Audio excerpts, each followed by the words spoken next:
Hi guys, welcome to another episode of the Real Football Talk. Premier League is back. We're going to be discussing Norwich versus Liverpool, United versus Leeds, and also be discussing Arsenal's 2-0 loss at Brentford. that one was for you, Ruhel. Ruhel, I'll come to you. Liverpool 3-0 win.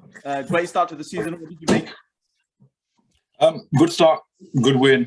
It was quite fairly easy game. There was a few moments where Norwich went behind us. However, we were quite comfortable. Starting with the lineup, I was quite shocked that Fabinho obviously didn't start. The midfield, I don't think they've ever played together before, but you can see it was a little bit destroying. But however, it was quite comfortable. We had enough quality in the team to win the game, and Salah, it just left off where from last season and the season before. He's just a phenomenal player. Without Salah, Liverpool might struggle in certain areas, and he's turned up again, 2 assists and a goal. And Mane was being a little bit quiet today, but however, because there's a bit of relationship fixing. I can see in the game that Salah's trying to get Mane to score a goal, so that's a good thing. Was it because of the last 2 passes? Yeah, he was trying. Yeah, he was trying, but that, 3-0 up, and it's good. Yeah. It's a good sign. It's good. But that's good. The made to get a goal, isn't it? It's good. Yeah. Yeah. But the best news is the fact that obviously Van Dijk. I didn't think Van Dijk would start today, but Van Dijk started. It was comfortable for him. He wasn't tested much. I don't think he's up to the fitness levels that we expect him to be, but I think it was the right game for him to play. I don't think Norwich had enough pace or powerhouses up front to give him any issues, and he dealt with it quite well.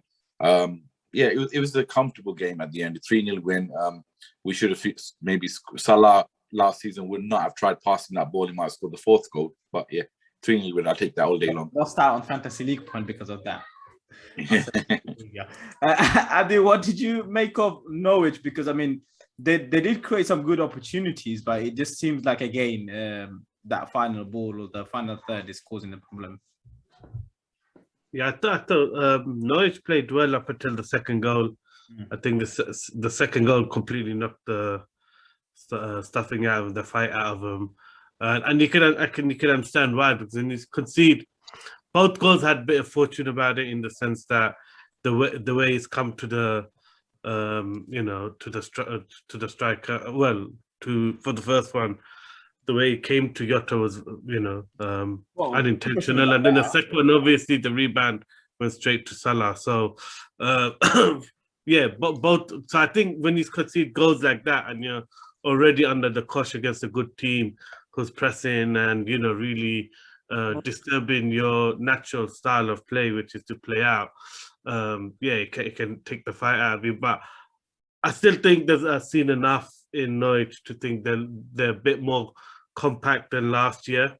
They're not as open. They're definitely protecting the center of the goal a bit more in terms of how narrow they are off the ball. So I think and they've had 10 players out through Corona or isolation or something. So they've been really hit hard with they've been really hit hard in pre-season with issues of fitness. So I think once they get over, I think they got Man City next year. Once they get over that, get some of the players back, get a bit more competition into the squad, it'd be good. But yeah, you can see the inexperience in that midfield. That's the biggest thing I took away from them, is they lack a leader in the middle of the park. And as good as Gilmore Rapp, I thought wasn't very good, but his pressing was decent. But on the ball, he didn't really impress me. But as much as I thought, was it Melu? He looked really good. He took touches. He was trying to open things up. He had time on the ball, so he impressed me as well. But it just felt like off the ball they lacked leadership, especially for that first goal. Soon as they didn't get the free kick, all of them were ball watching and high up the pitch, and not one of them was engaged or concentrating at the game being played on. But do you think these inexperiences will cost them dearly in the Premier League? Because obviously you need that, even though they were in the Premier League seasons ago. A lot of that team still you would say Championship caliber? Yeah, I think if they play if they play like Brentford did, with a bit more fearlessness, giving less respect to the opposition, I can still see them, winning games because they are still very good players. I mean, the left back really impressed me. Oh, yeah, he was really good. So I think they've got a lot of good pieces. It's just like you said, the cutting edge is still lacking. Pookie, quite a few times, every time the ball got played in the box, he was running near post and the ball is going towards the back post. So these are little things, maybe because of the preseason has been disturbed so much. I just think even Rashika looked decent. So I don't think, maybe they're lacking cutting edge. And but if they play fearlessly, I do think they will cause teams problems. In terms of Liverpool, Ruhel, obviously Salah scoring, great start. What did you make of, like, you got a 34 million pound signing of Kanute not starting, Matip starting? Is that the right way to go about it, kind of easing him in? Yeah, I think it is the right way because Klopp's got this philosophy of when he buys a player, he takes time to bed them in. The left back, who started today, I don't think he kicked a ball last season. I think he maybe played a cup game or something. So I think this was his first Premier League start, if I'm wrong. Yeah. But he looked half decent, but then he was drooling on the ball a few times. And to get adjusted to the Premier League, you need a bit of time. And I think Kanute, he's going to be a future player, and he's going to be most likely eventually, if he comes up to speed, be a first choice with most likely Van Dijk. However, obviously Matip and Van Dijk need game time, and it's a good game. I think if it was any other team, maybe they might have changed it a bit. But I think Matip and Van Dijk did very well today, and Kanute will come into his long season, and even you can see with Klopp's thinking of the lineup with Fabinho and obviously Firmino coming back from the Olympics, and Henderson's not even there, Thiago's not there, so you can see that obviously people need game time, and I think I'm quite happy because last season he didn't trust these players, and in between the period of time when we lost games, and today he started with some of those players that he didn't trust last season. They didn't play great. Midfield was a bit disjointed, and the first half was not a very good half. However, at the end we got the result. But yeah, Kanute, I think he will very shortly will be starting his first game. In terms of another player, I saw it seems like they're going to play Harvey Elliott a lot, and going to give them a chance. Obviously, he impressed at Blackburn away last year, so I think he's going to play a big part. Where I think maybe Xherdan Shaqiri used to come in. I think that's where he'll be fitting in. He's a talented player.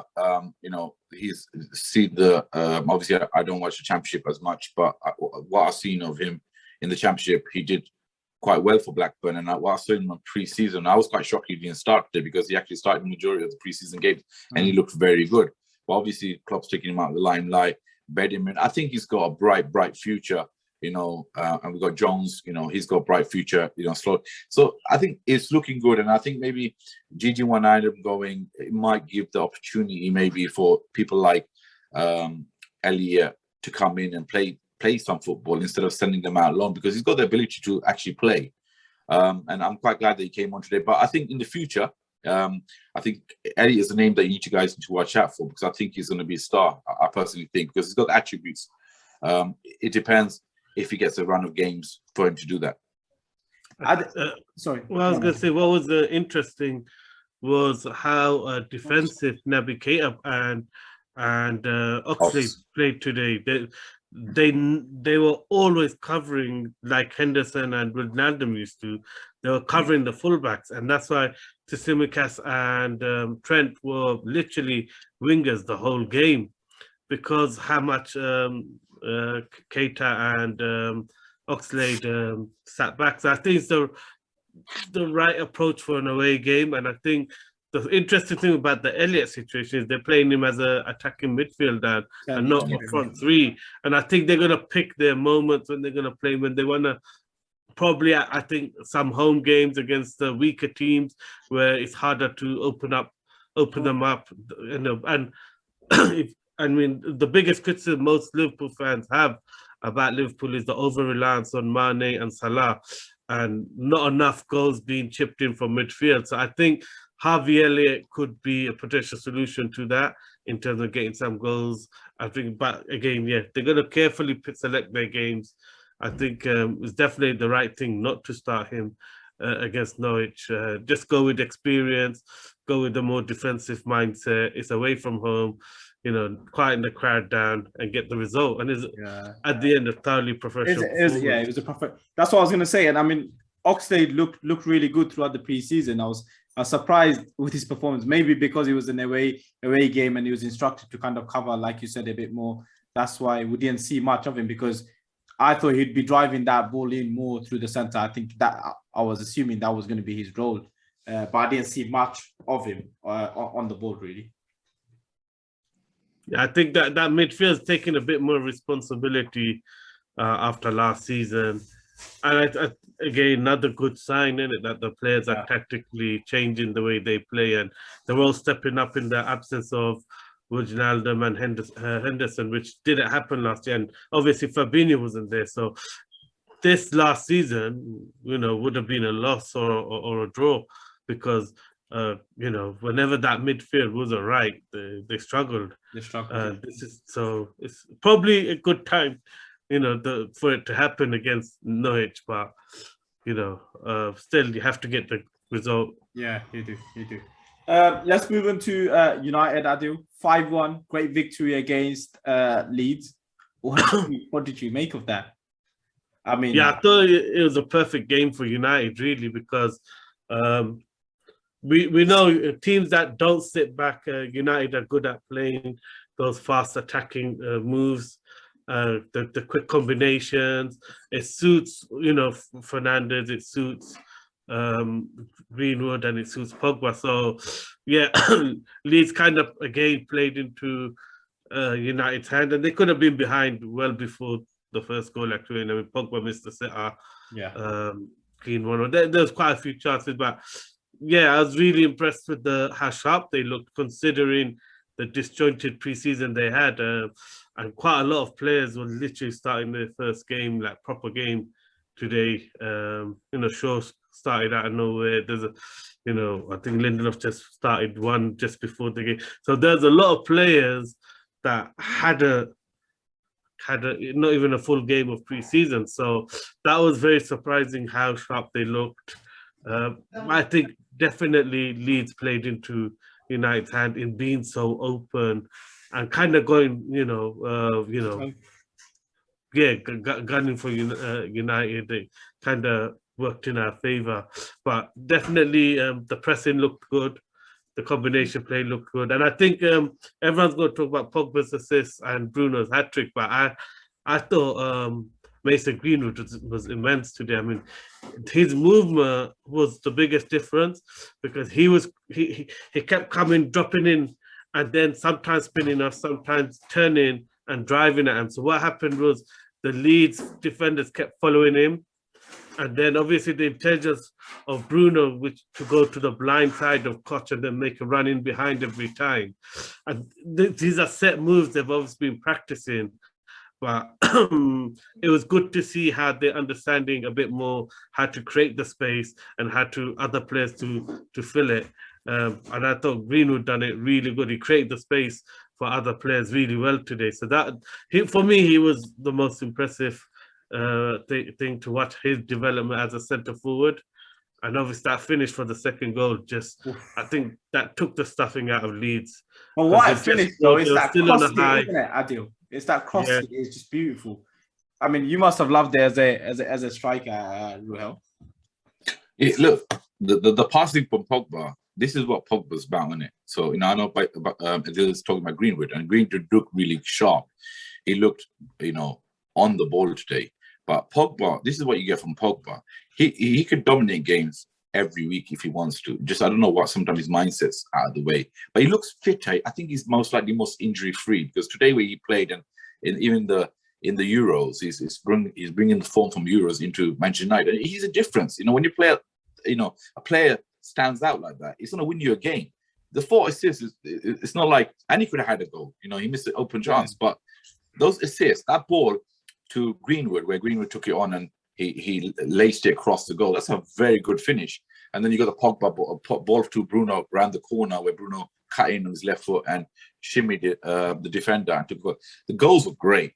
But what's crazy is, what Adil is saying is, I think Bruno played 45 minutes of friendlies, and the guy looked super fit. Pogba looked fresh. You got, you know, I think United are going to be challenging this year. I think, you know, Varane coming in, an elite centre back coming in to show up the defence with Maguire, and Maguire's had a phenomenal Euros and he's improving week in, week out. That I think United will be up there challenging. Maybe, you know, United might have missed out on buying a striker, but I think it might be good that they didn't buy a striker, because if they did buy a striker, Greenwood won't develop and move forward. And it's good for Manchester United. At the same time, it'd be good for England, because Cavani's there. He's going to play the most likely the big games, but Greenwood can slowly come into play and improve, because the guy's got talent. Don't get me wrong. Greenwood's got left foot, right foot. He can finish. He's proved himself today. I mean, it's not like he's played poorly. He's proved that he can do it. It's just obviously the consistency. That's only going to come by him playing.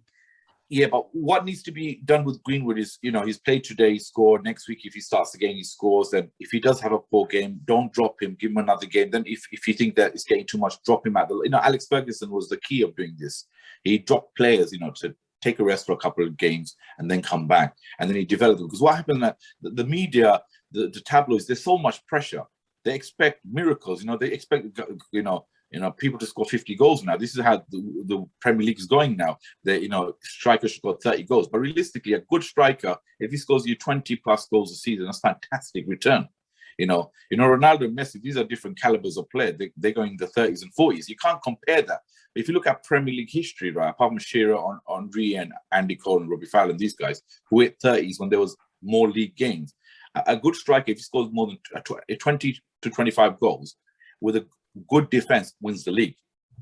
It wins the league easy all day long. Now, bring your Varane in to Manchester United, it's going to just make him much stronger. You know, Shaw's looks at the Shaw that Man United bought 5 years ago when they bought from Southampton. He was one of the best left backs at the time. They bought him, now he looks much sharper. Wan-Bissaka, yeah, question mark, can he attack? But obviously he can defend, so he's a fantastic defender. But Sancho coming in too. You forget about Sancho, he didn't even start. Martial needs to come in too. You got Rashford needs to come in. You know, Manchester United got a fantastic squad. And I'll be shocked if they're not up in the top 4 or challenging for the Premier League. I don't know if Adil agrees with me.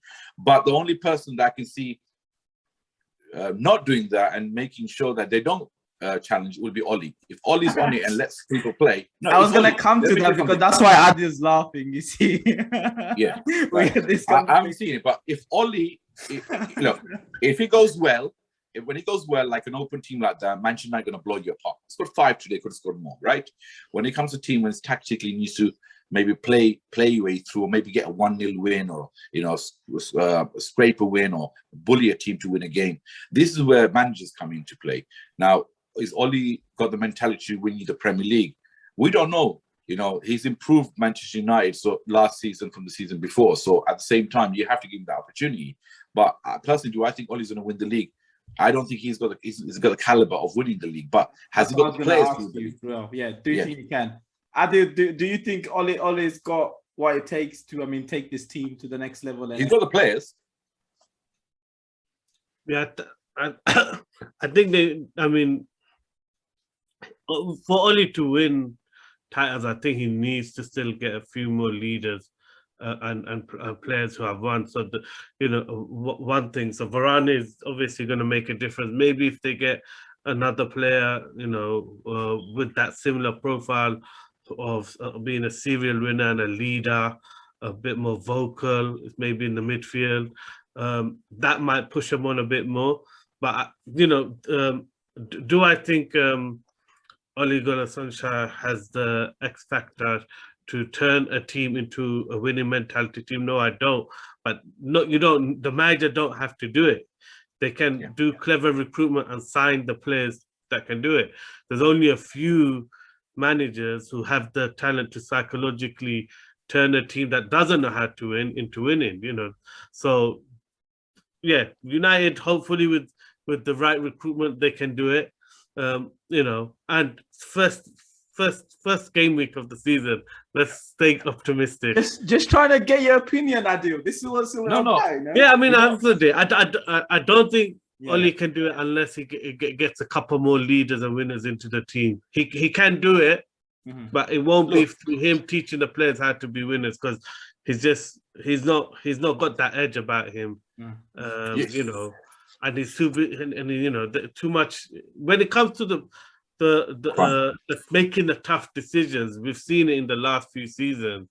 He goes back to his tried and trusted. By the end of the season, the rotations stop. Trusting the players stops. You know, he always starts. So when he goes on the runs, it's because he's using everyone, trusting everyone, getting the best out of everyone. As soon as it gets a bit to, you know, title winning or cup late in the cup runs, he starts sticking to his tried and trusted and starts messing the team around to kind of fit everyone in.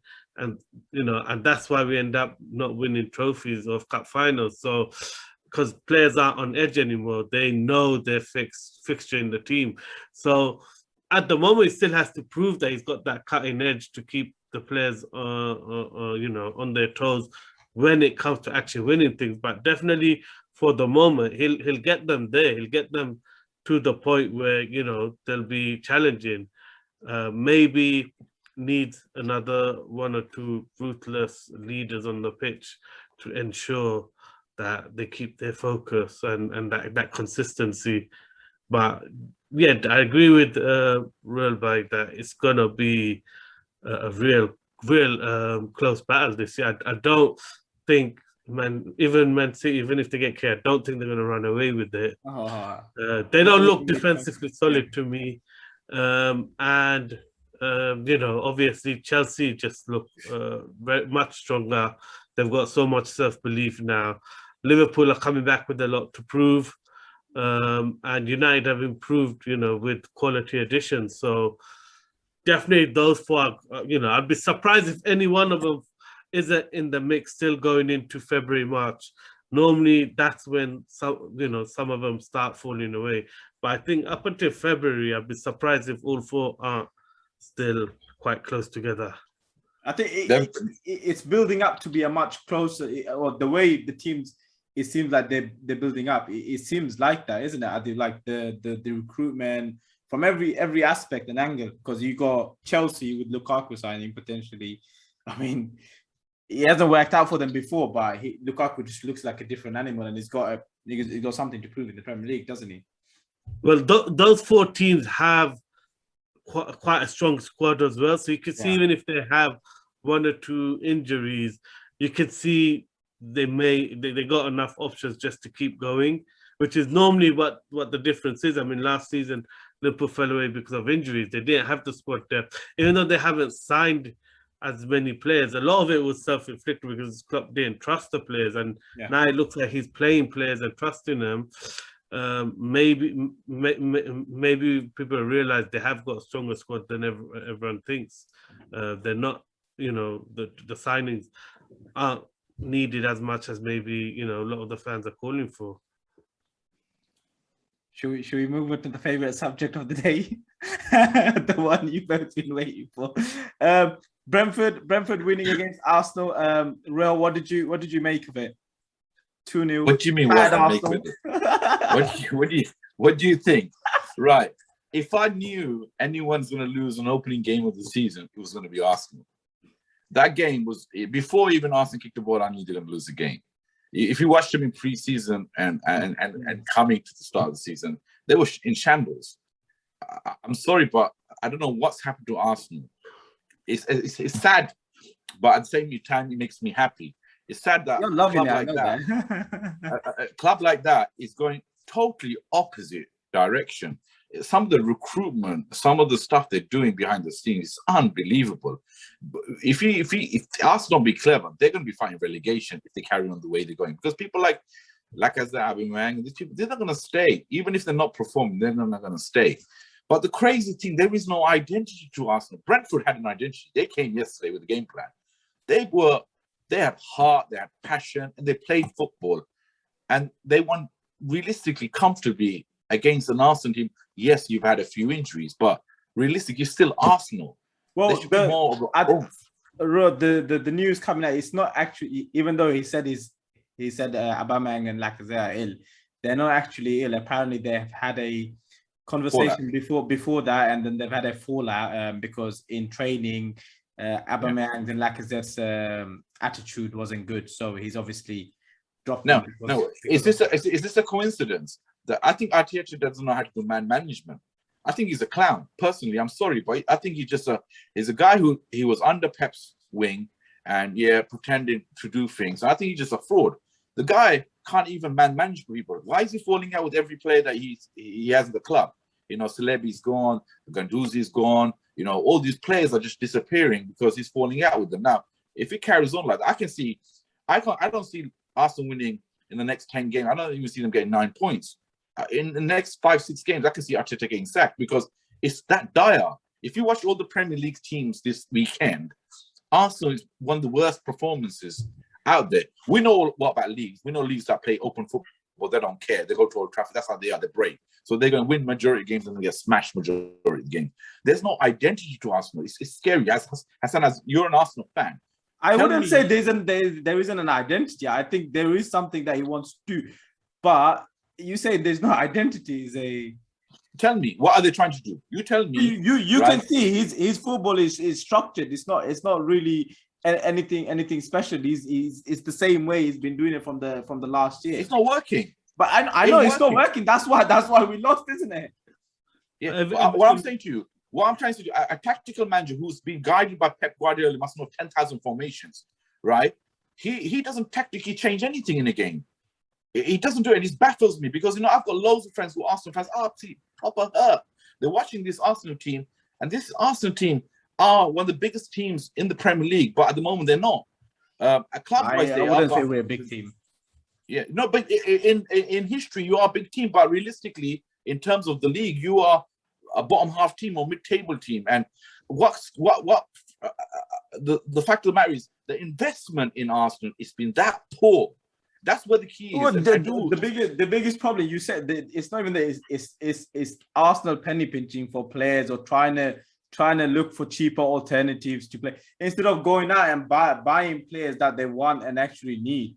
They look for Hassan, a cheaper alternative to Hassan. I disagree with that. Let me tell you why I disagree with that. Go on. Right? You spent 50 million on Ben White.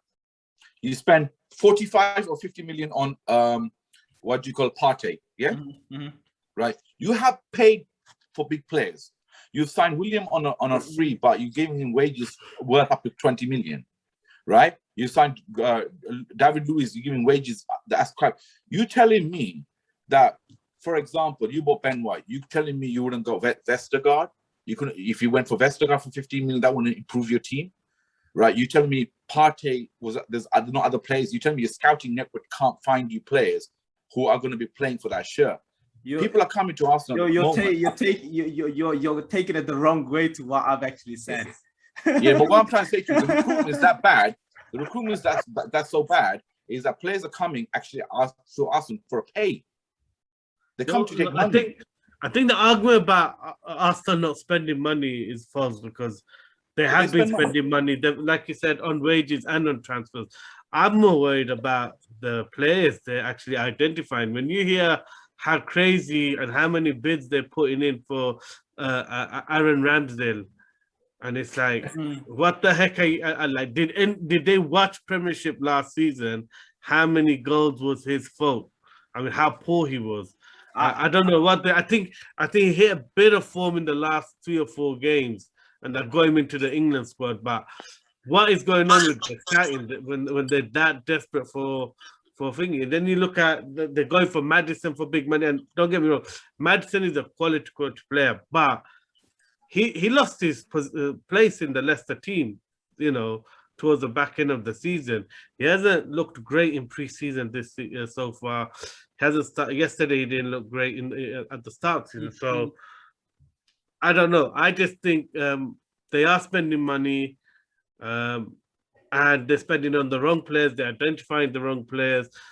And Arsenal look better when they just play natural.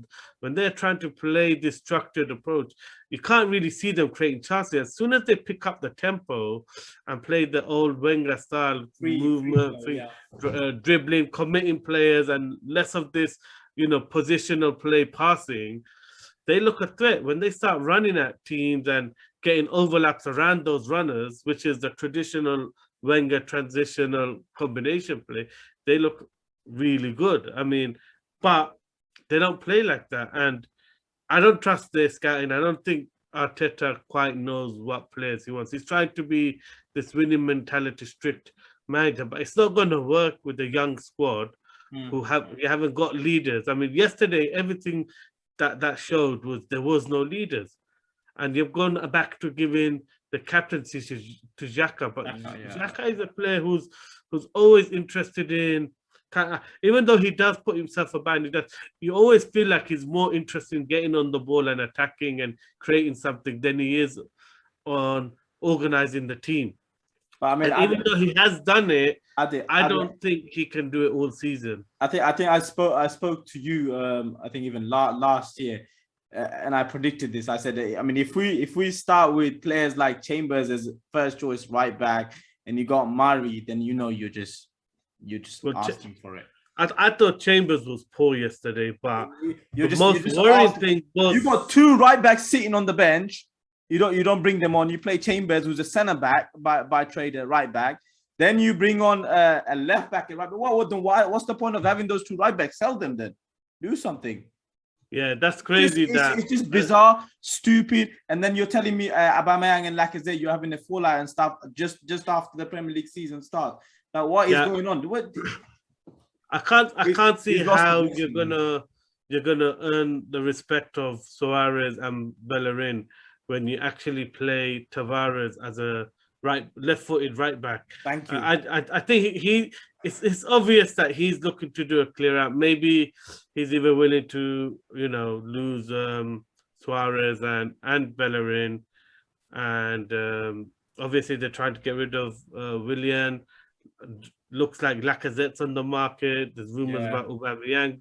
So I don't know, maybe Arteta, because he can't control the team and the way he wants, maybe he just wants to get rid of all the senior players, which means having that strict hardline approach will be hard for young players to flourish in. And the best example I can give, and it reminds me, the way Arteta is handling Arsenal, it reminds me of the way Henry handled Monaco, where he tried going in with this strict mentality with young players, trying to develop, trying to overcoach them, restrict them. The best thing about young players is they play without fear. Now, if you trust them because you like what you've seen in them, let them play without fear, because that is the thing that builds their self-belief into becoming a starter. But if they're having to think before they pass, before they take a touch, because you've heavily constrained them to tactics and a structured approach, then they can't play with that freedom, and they're playing in fear instead of fearlessness. So I see a lot of parallels between Henry and Monaco and what Arteta's doing in terms of falling out with all the senior players and really struggling to get his identity across. And I think it's not helping. And it wasn't a surprise when Saka came on, things started to change. But he wasn't following the Arteta method, because he was running at players, he was making things happen. So I don't know. Arteta's struggling clearly with the senior players at the club. I mean, it just feels really disjointed. Arsenal just like a pain, like heart attack waiting to happen. I think we have to give a word for Thomas Frank and Brentford. No, definitely. I'm not taking anything away from them. And the atmosphere. Wow. What an atmosphere that was. Definitely. I mean, they bullied us. They bullied us. I mean, that throw-in goal just reminded of the old Arsenal where everyone used to just call. It's the Arsenal way. Who was it? Jamie Carragher put it the Arsenal way of conceding goals, isn't it? But how worried were you about the performance of Ben White yesterday? Do you know what?